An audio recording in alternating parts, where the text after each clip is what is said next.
Hello and welcome to K News. This is Hardik Trivedi. Let's have a look on what is happening in India and in the world. The President of India, Shri Ramnath Kovind, accepted credentials from ambassadors and high commissioners of Democratic Republic of Korea, Senegal, Trinidad, Mauritius, Australia, etc. through video conference today. This was the first time in the history of Rashtrapati Bhavan that credentials were presented through the digital medium. The President remarked that the digital technology has enabled the world to overcome the challenges posed by COVID-19 and carry out its function in an innovative manner. In this regard, he called the digitally enabled credential ceremony a special day in India's engagement with the diplomatic community in New Delhi. He further noted that India remains committed to harnessing limitless possibilities of the digital pathway of the advancement of its people and at the world at large. Addressing the envoy, President Kovind said that the COVID-19 pandemic posed an unprecedented challenge to the global community and the crisis called for greater global cooperation. He pointed out that India has been in the forefront of extending support to fellow nations in fighting the pandemic. The ambassadors, high commissioners of Korea, Senegal, Mauritius, Australia, etc. were also presented their credentials.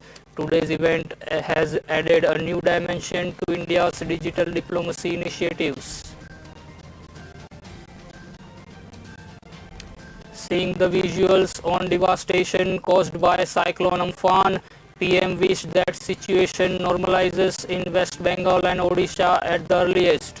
In a series of tweets, he said, "My thoughts are with the people of Odisha as the state bravely battles the effects of Cyclone Amphan. Authorities are working on the ground to ensure all possible assistance to those affected. I pray that the situation normalizes at the earliest. NDRF teams are working in the cyclone affected parts. Top officials are closely monitoring the situation and also working in close coordination with the West Bengal government. No stone will be left unturned in helping the affected. Have been seeing visuals from West Bengal on the devastation caused by Cyclone Amphan.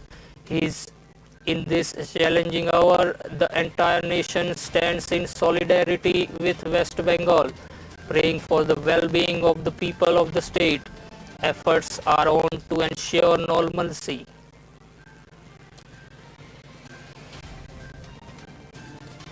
Airlines will have to follow the ticket price guidelines issued by the Civil Aviation Ministry when they restart domestic flights. 2 months after air travel was halted to fight the novel coronavirus, the government said on Thursday. A Delhi-Mumbai flight ticket will have to be priced between 3,500 and 10,000 for the next 3 months, Aviation Minister Hardeep Singh Puri said. Flight durations have been divided in 7 categories. The minimum fare for a Delhi-Mumbai flight will be Rs 3,500 and the maximum fare will be Rs 10,000. This will be applicable for 3 months, he said. The minister also said that 40% of the seats on a flight must be priced less than 50% of the price band, Rs 6,700 for the Delhi-Mumbai route.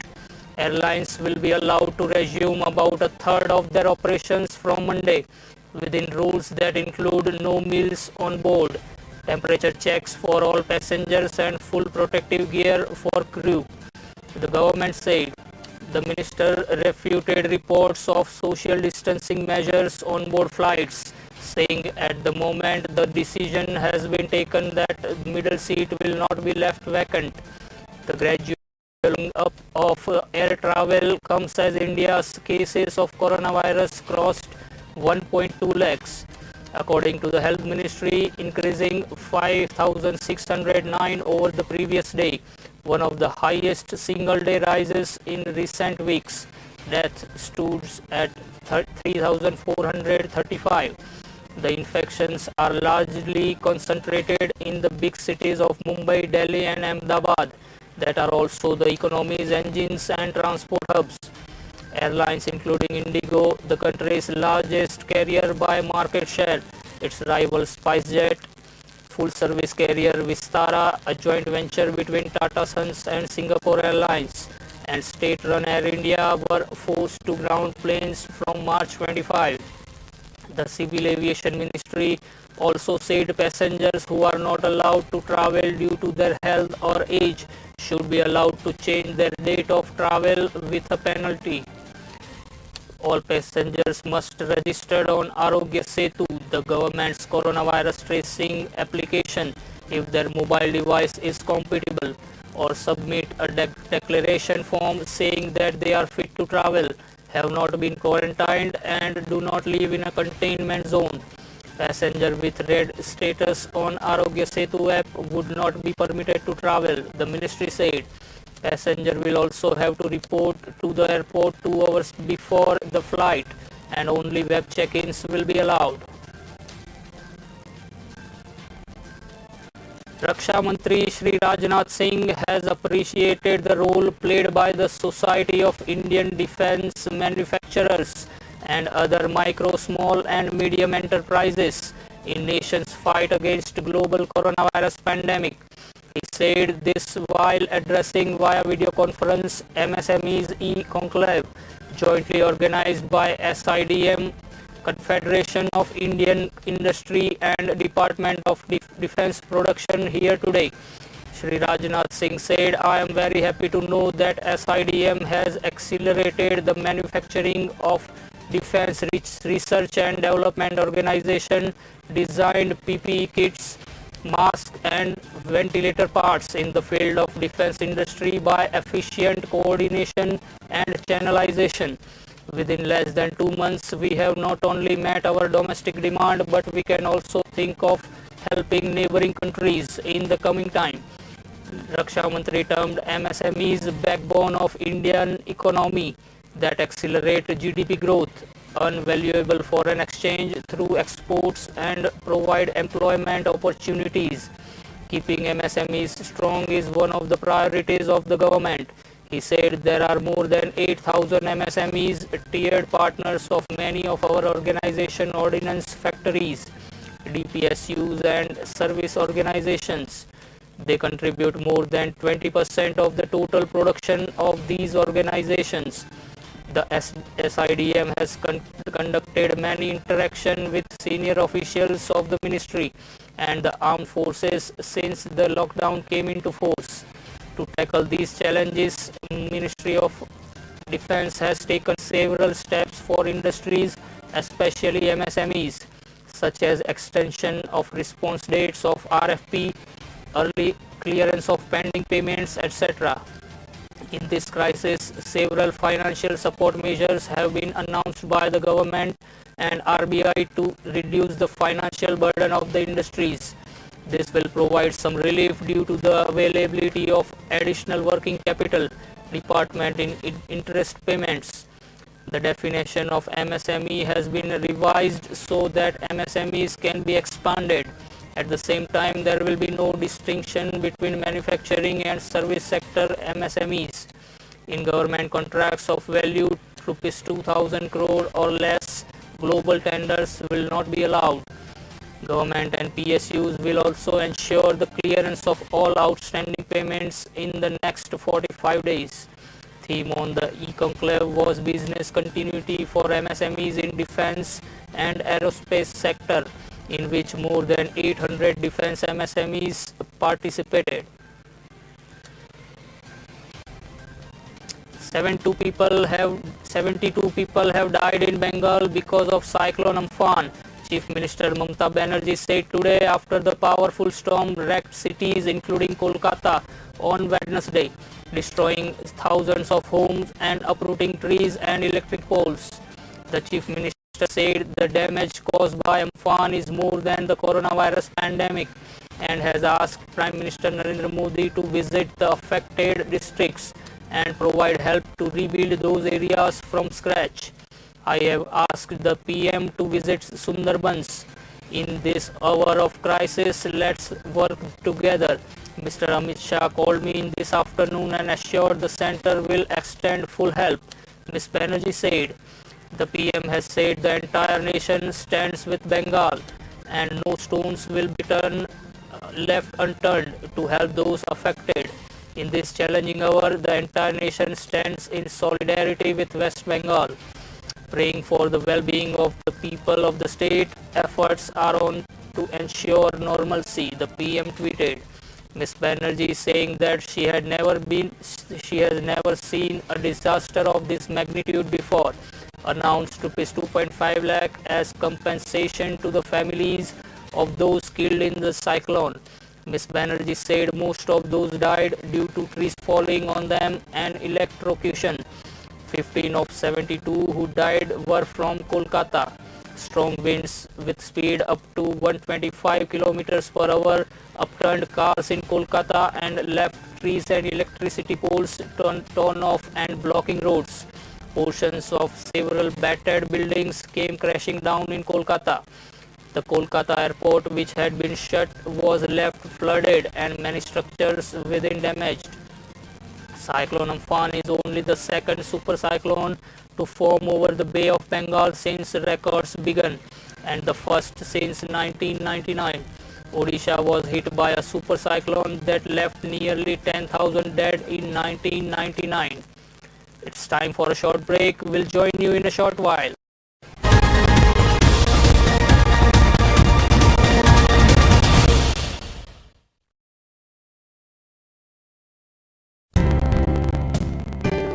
आपका स्वागत है शीतल smiley parlour में, जो हमारी सालों की मेहनत और आपके साथ का नतीजा है।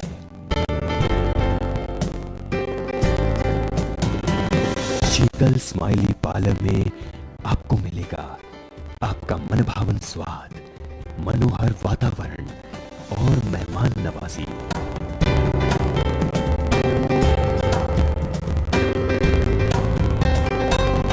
यहाँ पे होता है गुणवत्ता, सेहत और स्वाद का संगम।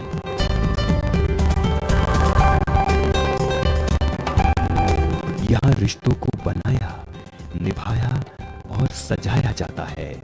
शीतल स्माइली पार्लर, आपके पास, आपके शहर में।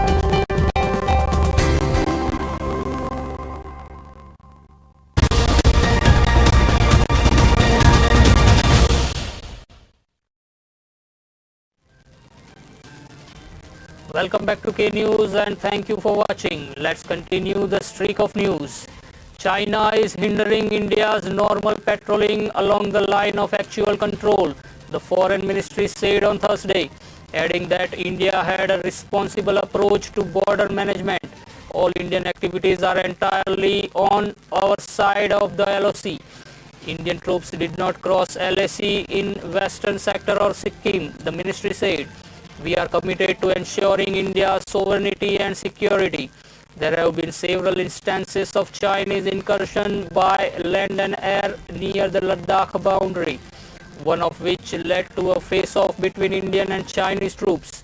Over the last weeks, reinforcement of troops across the border was conducted after reports of China pitching tents near River Galwan, a 1962 flashpoint that has seen aggression in recent days and increasing construction activities. Earlier this month, Indian and Chinese soldiers were involved in a face-off on the banks of the high-altitude Pangong Lake in eastern Ladakh and also North Sikkim. Several Indian and Chinese soldiers were injured in the incident in Ladakh. Around the time, Chinese helicopters were also seen flying in the disputed region in eastern Ladakh. The Air Force deployed Sukhoi 30 fighters at the time of the standoff. In South China Sea, Beijing is completion with Vietnam, the Philippines, Taiwan, Malaysia and Brunei over the ocean areas and two island chains of the Paracels and Spratleys, believed to rich in mineral resources. Over the last year, Washington and Beijing have been on a collision course, first over trade and currently over the coronavirus outbreak. US President Donald Trump has blamed China for the outbreak and suggested that he could even cut ties with the world's second largest economy. Accusing the World Health Organization of siding with China, he has also threatened to permanently freeze the funding of the world body. The US yesterday said border disputes with China, be it in Ladakh or in the South China Sea, were a reminder of threat by China. The provocations and disturbing behavior by China that poses questions about how China seeks to use its growing power, said Alice Wells, outgoing Assistant Secretary for South and Central Asia. In massive findings in Ayodhya, carvings on sandstone and a shivling have been found during the land leveling work at Ram Janmabhoomi. The development was confirmed by Champat Rai, General Secretary of Sri Ram Janmabhoomi Tirth Kshetra Trust. Debris is being removed and land being leveled at Ram Janmabhoomi since the last 10 days. We have discovered pillars in the debris of the structure and carvings on sandstone. Found a shivling there and a similar one at Kuber Tila, Champatrai said. According to a statement, the land leveling work started at Ram Janmabhoomi after due permissions from district authorities. In March this year, Ram Lalla idol was shifted to a temporary structure near Manas Bhavan in Ram Janmabhoomi premises till completion of the construction of Ram Temple. In a historic decision, the Supreme Court had on November 9 last year had directed the central government to hand over the site at Ayodhya for the construction of a temple and set up trust for the same. The apex court had further directed the government to give a suitable land measuring 5 acres to the Sunni Waqf board. The S&P BSE Sensex and NSE Nifty 50 indexes wiped intraday gains to end marginally higher in trade on Thursday as banking and financial services shares came under selling pressure in last hour on account of weekly F&O expiry. The Sensex had surged as much as 370 points while the Nifty 50 index had touched an intraday high of 9,178 earlier in the day. Gains in ITC, TCS, Asian Paints, Reliance Industries and Maruti Suzuki were offset by losses in HDFC, Hindustan Lever and L&T. The Sensex ended 114 points or 0.37% higher at 30,932 and Nifty 50 index advanced 0.44% or 40 points to close at 9,106. 7 of 11 sector gauges complied by the National Stock Exchange ended higher, led by the Nifty Auto Indexes 2.6% gain. Nifty FMCG, Media and Metal indexes also rose around 2% each. On the other hand, Nifty Private Bank Index was top loser, down 0.7%. Mid and small the Nifty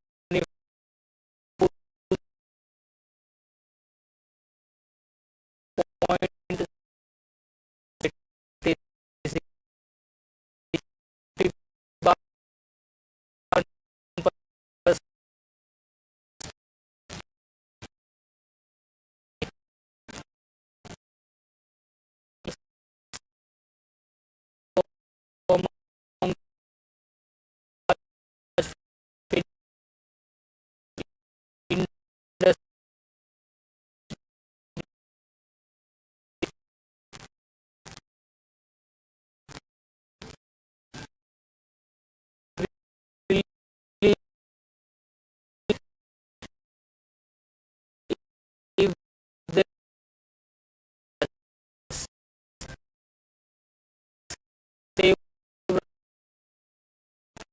to build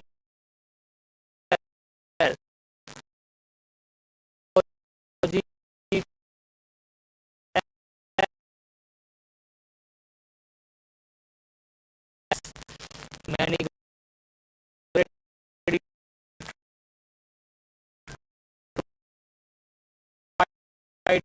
the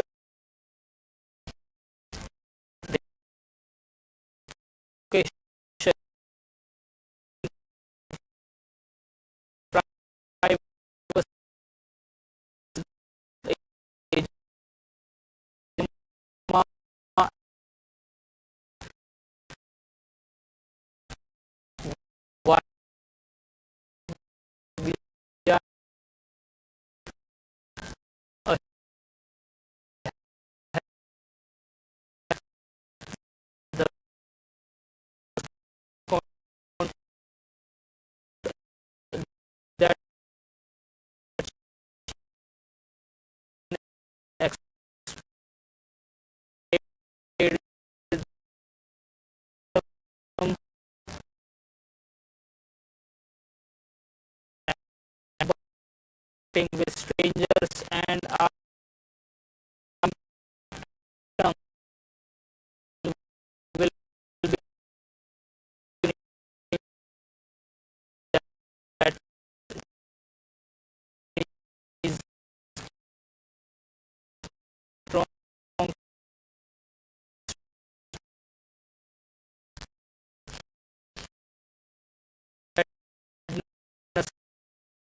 is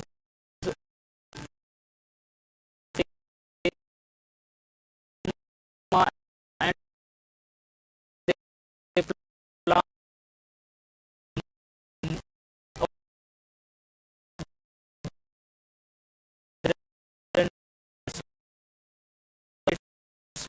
with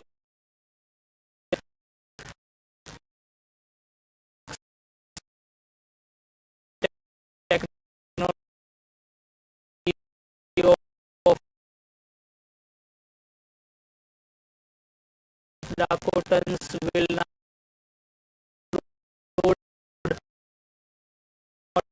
order where Google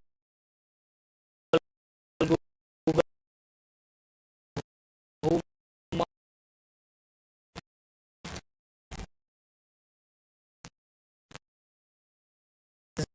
some in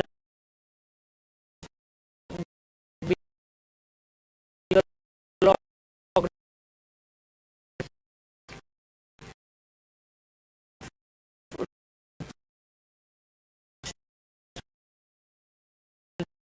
to have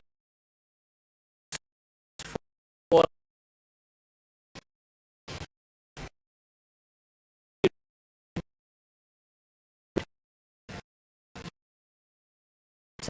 and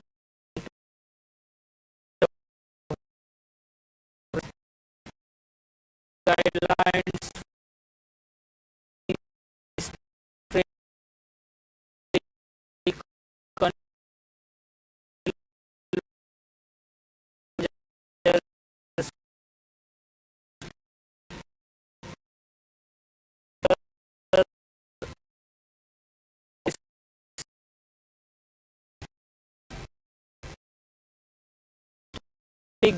go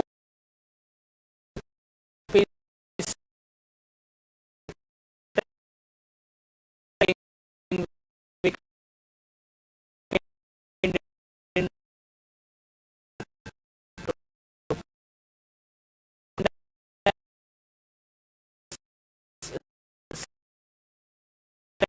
and grant for previous one session basic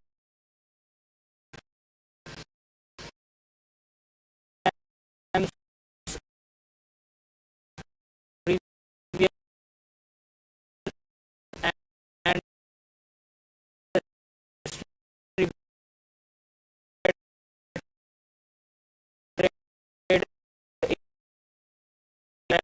at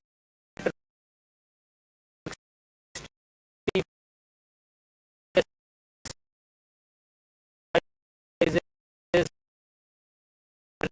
large due to text international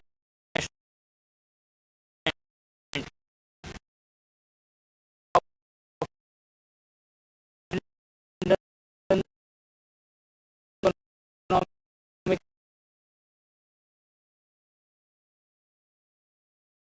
0.9%